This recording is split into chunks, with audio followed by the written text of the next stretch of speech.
माइबी हन माइबी याई मा खदे बजे दे ओके उबो लई हे चले हे छपरी मयाम सिंह मुक समाय तो सलई ने फूके बसे फूके फूके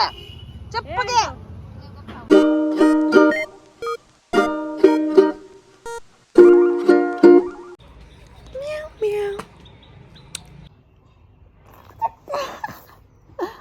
xong rồi phà lên rồi nè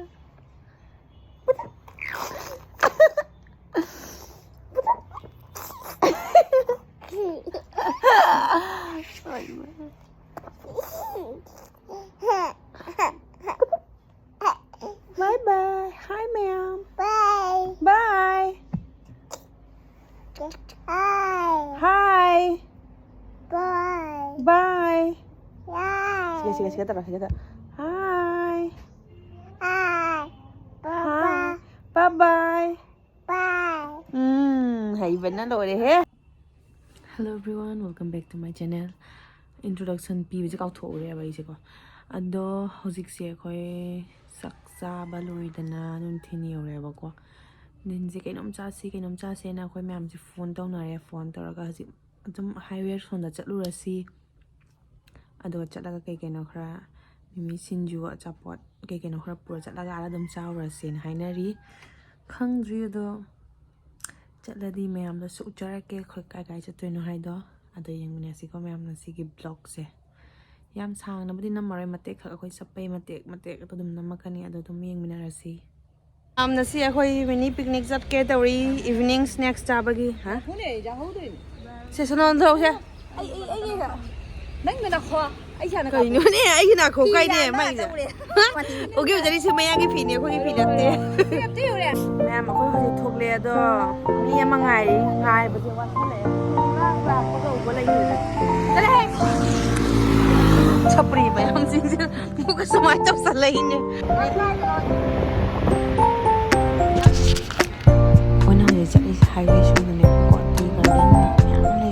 ग चक्की ने कुली टी गार्डन में चत बाइना लगा फम्मा का चार थगा दे हलक तो ने अदनी मयाम लंबी मतेक से यंग मिनारसी कमाई तो बाय तो को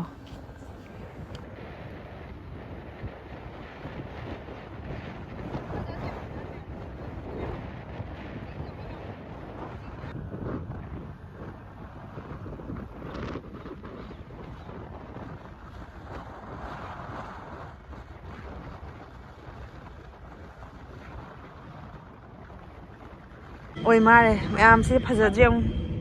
कइनो से रबर पाम्बी हो मारे मनी सिगनी अखोइना हजि चंग दसे मनी तो रबर गी प्लांटेशन नै सिग चंग बा यागरे हन पाम से लेपि से ओरब से सिन चंगहन दो चंगहन दर खंगदे अखोइ से चंग दोरि मी चंगहन दब काइनो सिग चंगगा फम्मगा चारगा शूट तौरा थोला सिग मंदिर अमन दे माता रानी की मंदिर जा rồi he crown sang mình je ai có video không like cô nè video ka bị lít lì je cô lít lắc tôi đi ô tôi đi ổn thân cô rồi cái đi nó này video của phát ra nó nè sunset cái gì nó phát ra đi ba cái này nằng gì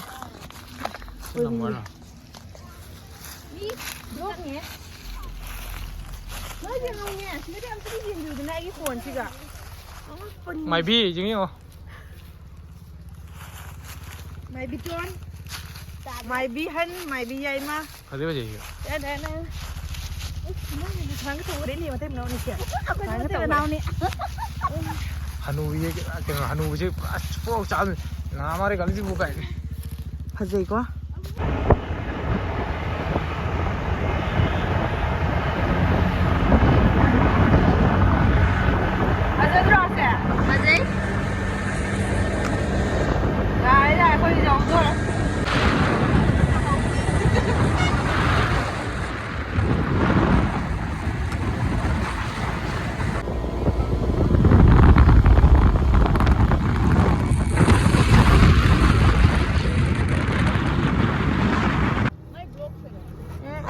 ꯅꯝꯗꯕ ꯖꯥꯕ ꯅꯪꯉꯣꯟꯗꯅꯤ ꯖꯨꯝꯗꯣ ꯑꯩꯈꯣꯏ ꯕꯒꯥꯟ ꯈꯧꯐꯝꯁꯤꯒ ꯑꯩꯈꯣꯏꯅ ꯄꯣꯊꯥꯐꯝ ꯍꯦꯛ ꯊꯝꯕꯅꯤ ꯐꯝ ꯆꯠꯊꯣꯛ ꯂꯩꯔꯦ ꯐꯝꯃꯒ ꯆꯥꯊꯣꯛꯇꯣꯏꯅꯤ ꯁꯤꯒ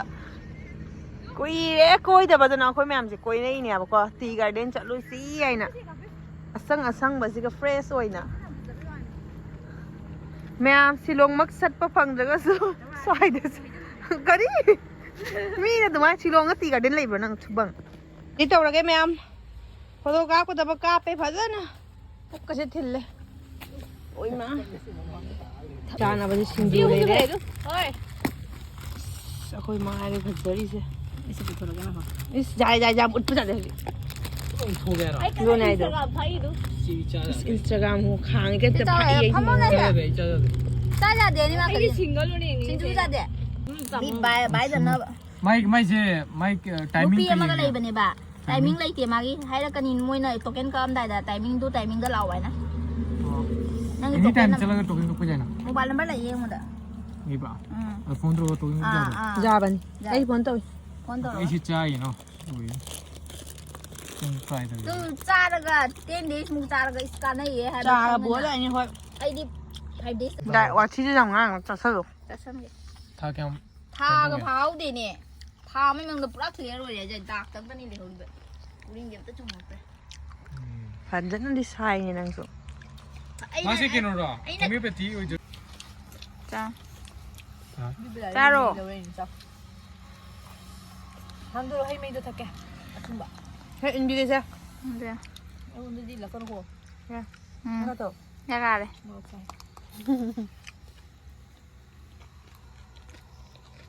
아바 탁바 로래 하리 ꯆꯠꯂꯅꯤ ꯍꯜꯂꯅꯤ ꯖꯕ꯭ꯔꯥ ꯃꯌꯥꯝꯁꯦ ꯊꯥꯡꯉꯒ ꯀꯩꯅꯣꯅꯦ ꯏꯪꯗꯤꯒꯥꯅꯤ ꯕꯣꯏ ꯒꯥꯏ ꯊꯧꯔꯗꯤ ꯄꯨꯔꯥ ꯖꯦꯀꯦꯠꯁꯦ ꯃꯔꯤ ꯃꯉꯥ ꯂꯥꯛꯀꯗꯕ ꯑꯅꯤꯁꯦ ꯌꯦꯡꯉꯨ ꯈꯠꯄꯗ ꯈꯠꯇ꯭ꯔꯗꯤꯅ ꯑꯌꯣ ꯀꯩꯅꯣꯅꯦ ꯍꯦꯔꯣꯏꯛꯄꯗ ꯕꯣꯜ ꯆꯥꯖꯔꯤ ꯀꯣꯀꯦ ꯆꯥꯗꯣꯔꯣ ꯑꯃꯣꯏꯒ ꯗꯨꯀꯥꯟꯗ ꯌꯣꯜꯂꯤ ꯍꯥꯎꯗꯕ ꯑꯀꯨꯞꯄ ꯅꯠꯇ꯭ꯔꯣ ꯀꯔꯝꯕꯅꯣ ꯆꯥꯔꯣ ꯆꯥꯔ ꯆꯥꯁꯨ ꯂꯩ ꯃꯌꯥꯝ ꯃꯣꯃꯣ ꯆꯥꯔꯦ ꯃꯥ ꯃꯅꯤꯄꯨꯔꯤ ꯄꯨꯊꯣꯛꯏꯔꯥ ꯃꯅꯤꯄꯨꯔꯤ ꯁꯦ ꯀꯩꯅꯣꯅꯦ ꯏꯟꯒꯦ ꯇꯧꯕꯁꯤꯗꯤ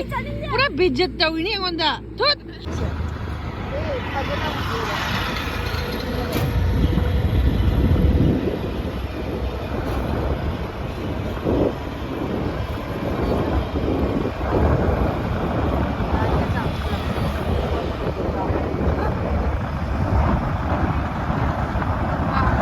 ꯂꯧꯏꯅꯤ ꯌꯦꯡꯒꯦ ꯐꯣꯟ ꯂꯧꯖꯒꯦ ꯑꯩꯈꯣꯏ ꯄꯥꯏꯕꯃꯛ ꯐꯪꯖꯗ꯭ꯔꯁꯨ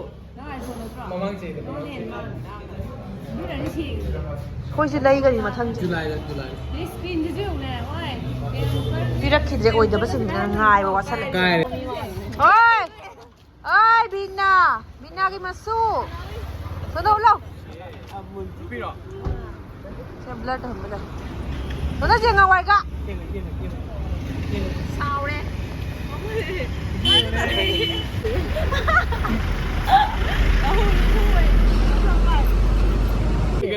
푸게 마세 푸게 ጨಪ್ಪ게